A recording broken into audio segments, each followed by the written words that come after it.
Kalau kamu minta kepada Allah, yang besar mintanya, karena Allah itu tidak ada yang dapat melebihi kebesarannya Allah.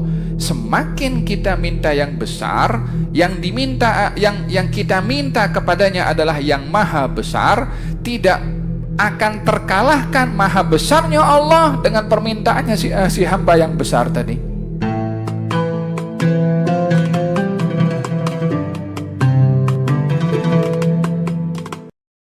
Anas bin Malik meriwayatkan,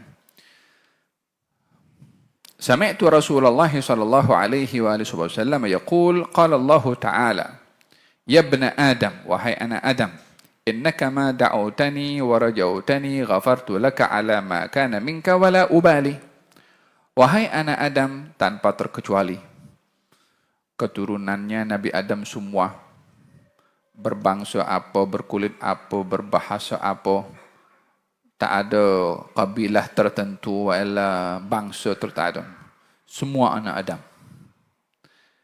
Sesungguhnya engkau bila berdoa pada aku dan mengharapkan aku ampunkan untuk kamu atas apa saja yang ada pada kamu, dan aku tak peduli sebanyak mana dosa kamu itu.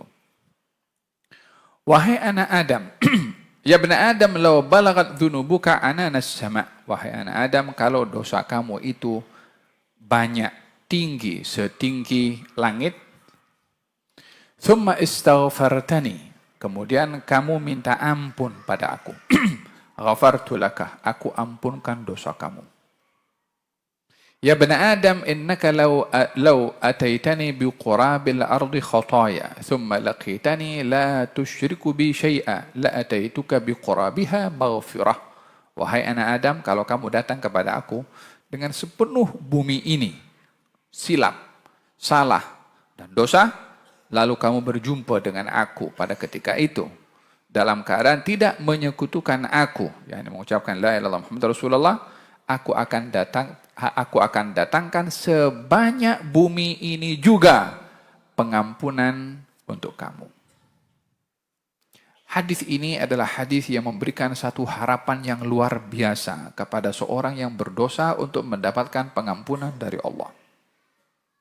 Innaka ma da'utani, sesungguhnya kamu tidak berdoa, wa rajautani, dan memohon atau mengharap kepada aku. Jadi diajarkan kita ketika berdoa untuk kita berharap. Apa itu harapan? Yakni harapan itu menunggu kebaikan diberi oleh Allah Subhanahu wa taala. Dan orang kalau berharap kepada Allah Subhanahu wa taala, dia tak akan putus asa untuk mendapatkan apa yang diharapkan oleh Allah kepada Allah Subhanahu wa taala. Karena orang yang berharap kepada Allah akan tetap berharap, dan ia mengetahui putus asa atau putus harapan adalah suatu kegagalan bagi seseorang. Sudah minta tak diberi. Sudah buat doa selamat tapi tak dikasih juga. Sudah buat semacam-macam, qiyamul lail sudah, doa selamat sudah, sedekah sudah, beri anak yatim pun, sponsor pun sudah juga, apalagi pergi umrah pun sudah, semua sudah dibuat. Tapi tak dapat juga. Apa patut dilakukan oleh anak Adam? Yang pertama, perlu kita mengetahui bahwa tidak semua yang kita minta itu diberi sesuai dengan apa yang kita minta. Bila seseorang meyakini bahwa kabulnya doa yang kita minta kepada Allah diberi sesuai dengan yang kita minta, dia telah sempit cara memahami kabul doa. Allah tidak menjadikan kabulnya doa itu sesuai dengan apa yang kita minta. Kalau kita minta kepada Allah dan minta diberi sesuai dengan apa saja yang kita minta, dengan begitu kita macam perintah pada Allah. Seakan-akan aku tak nak kecuali apa yang aku minta. Yang Tuhan siapa? Anda ini hamba. Anda ini tak punya apa-apa. Anda meminta kepada Allah itu merayu, bukan suruh. bukan perintah. Dia Tuhan, Anda hamba. Biar dia tentukan apa yang terbaik untuk Anda. Oleh sebab yang demikian, Allah itu bila menjanjikan kabulnya doa, itu kabul ada macam-macam. Ada kalanya orang itu tidak diberi. Ada kalanya orang itu diambil apa yang diharapkan kekal. Dia nak benda yang kekal tapi diambil oleh Allah. Dia dah minta dah supaya kekal tapi diambil juga oleh Allah Subhanahu wa taala. Kita dalam Al-Qur'anul Karim, Allah Subhanahu wa taala bercerita tentang Nabi Musa dan Nabi Khidir. Berjalan berdua jumpa budak kecil. Itu budak sedang bermain diambil oleh Nabi Khidir terus dibunuh. La haula wala quwwata illa billah. Nabi Musa melihat benda ini mungkar. Ditegur oleh Nabi Musa, kenapa engkau bunuh budak yang tak berdosa? Kata Nabi Khidir mengatakan, aku dah cakap, jangan tanya. Last kali, ketika dijelaskan oleh Nabi Khidir, kenapa budak itu dibunuh? Qala fa ammal ghulam fa kana abawahu mu'minaini fa khashina ay yurhiqahuma tuyanan wa kufra fa aradna ay yubdilahuma rabbuhuma khairan minhu zakatan wa aqraba ruhma.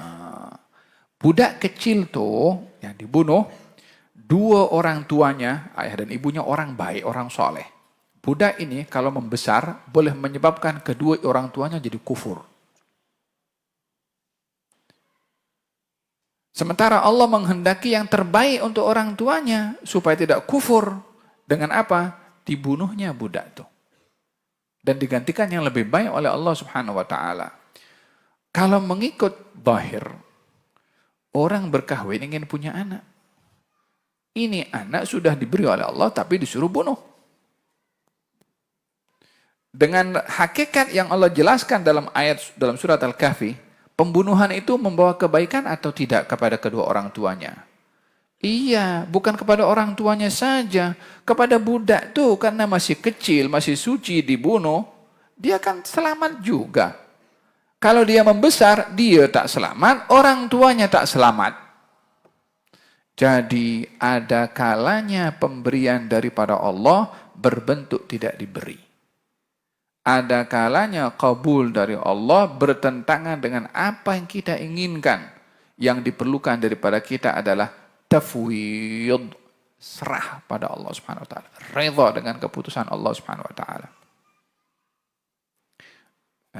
Oleh hadza kata baginda Rasulullah, tidak ada orang berdoa kecuali doanya pasti akan dikabulkan. Bentuk kabulnya ada 3. Imma diberi di dunia, wa imma disimpan di akhirat, wa imma ditolak bala. Kabulnya doa confirm. Kalau doa itu dipenuhi syaratnya oleh kita, makanannya halal dan seterusnya lah. Dan dalam hal ini kata baginda Rasulullah, tidaklah anak Adam itu berdoa dan mengharapkan dari Allah Subhanahu wa taala untuk mendapatkan pengabulan doa, pasti akan diberikan dan diampunkan oleh Allah Subhanahu wa taala, dan Allah tidak peduli sebanyak mana dosa itu. Walihada kata dalam hadis, "Idza da'a ahadukum falyu'azzimur raghbah fa innallaha ta'ala la yata'adhamuhu syai'un." Kalau kamu minta kepada Allah, yang besar mintanya, karena Allah itu tidak ada yang dapat melebihi kebesarannya Allah. Semakin kita minta yang besar, yang diminta, yang kita minta kepadanya adalah yang maha besar, tidak akan terkalahkan maha besarnya Allah dengan permintaannya si hamba yang besar tadi. Semakin besar permintaan kepada Allah, semakin ditunjukkan maha besarnya Allah kepada orang meminta permintaan yang besar, akan dikasih oleh Allah. Kalau tidak, mana nama maha besarnya kalau tak boleh memberikan permintaan yang besar? Bukan maha besar kalau begitu. Sementara Allah Subhanahu wa taala maha besar. Jadi kalau minta, jangan tanggung-tanggung, minta yang besar. Jangan ada orang kalau minta, ya Allah, aku nak masuk surga. Yang paling rendah pun tak apa. Jangan begitu. Kenapa minta yang kecil-kecil? Minta yang besar. Ya Allah, aku nak masuk Firdaus. Kalau terlepas pun bawa sikit, oke lah. Tapi kalau minta yang paling rendah, terlepas mau kemana? Oleh hadza kata baginda Rasulullah sallallahu al-firdausil a'la. mintalah kamu kepada Allah surga Firdaus. Karena surga tertinggi itu adalah surga Firdaus. Itu permintaan besar. Tapi yang kita minta itu maha besar. Jangan sekali-kali memandang permintaan kita terlalu besar ketika kita berdoa kepada yang maha besar. Paham, Tom? Melihat kalau ada orang itu dalam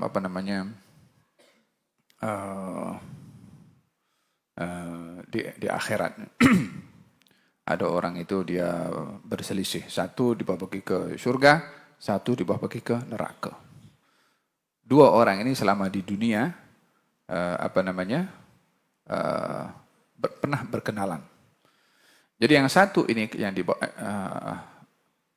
satu akan dibawa pergi ke neraka, dua-dua dibawa pergi ke neraka. Cuma yang satu ini amalannya hampir seimbang. Hanya tinggal kurang satu saja untuk amal baiknya lebih berat daripada amal tak baiknya untuk mendapatkan penghapusan daripada amal yang tidak baik itu. Maka dia pun berteriak, memanggil-panggil, hei, siapa di antara kamu yang boleh bagi kepada aku satu kebaikan untuk aku terlepas daripada neraka ini? Fa'amma man thaqulat mawazinuhu fahuwa fi 'ishatin radhiyah. Orang yang berat amal timbangan baiknya, maka hidupnya akan menjadi hidupan yang ridha, yang senang, maksudnya selamat. Dia ingin amal baiknya, amal timbangan baiknya berat. Itu kurang satu saja amal. Satu orang ini dibawa pergi ke neraka, semuanya amalnya teruk, kecuali satu saja amal baik. Dia kata, aku kan kalau aku bagi kepada dia, dia selamat, aku masuk neraka. Kalau aku tak bagi, dua-dua masuk neraka. Baik aku bagi, aku punya amal, aku bagi, tak bagi, tetap aku masuk neraka juga. Tapi lebih baik aku bagi supaya satu masuk dalam neraka, yaitu dirinya sendiri. Tak ada apa yang boleh merubah nasibnya.